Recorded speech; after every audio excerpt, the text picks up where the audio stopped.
additive identity है identity of matrix है of matrix भनेछ है एडिटिभ आइडेन्टिटी अफ मैट्रिक्स है फर एक्जाम्पल मैट्रिक्स एम भनेछ ल हामीलाई मैट्रिक्स एम दिएको छ है मैट्रिक्स एम के दिएको छ भन्दाखेरि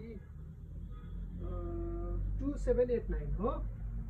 2789 दिएको छ यो चाहिँ हामीलाई के दिएको छ मैट्रिक्स एम अब additive identity of matrix M भन्नाले के हुन्छ भन्दाखेरि यसको यही बराबरको है 2 times 2 मैट्रिक्स दिएको छ भने 2 times 2 matrix of null matrix of 2 times 2 हैन 3 times 3 दिएको छ भने नल मैट्रिक्स अफ 3 times 3 है जति छ त्यतिकै नल मैट्रिक्स है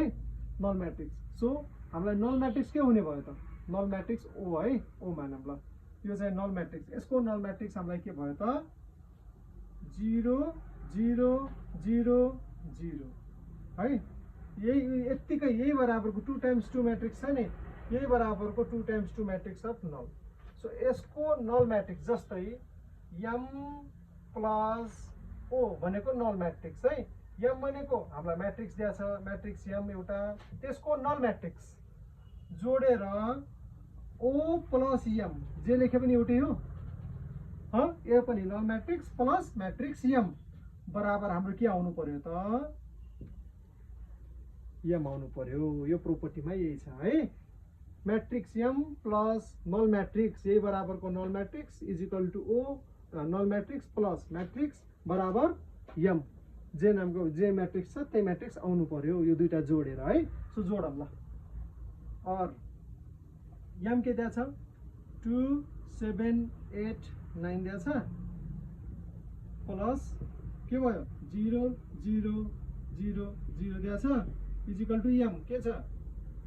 2789 छ और 2 plus 0 है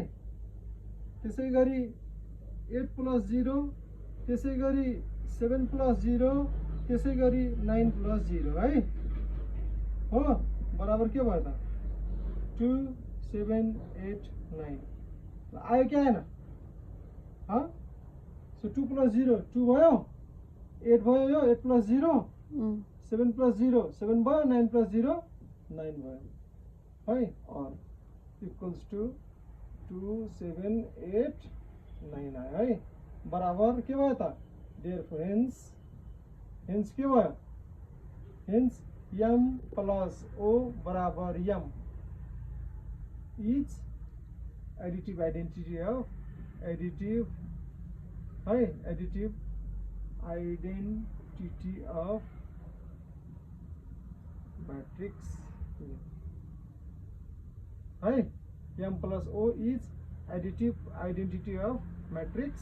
m है भनेर ठ्याक्क लेख्ने यही हो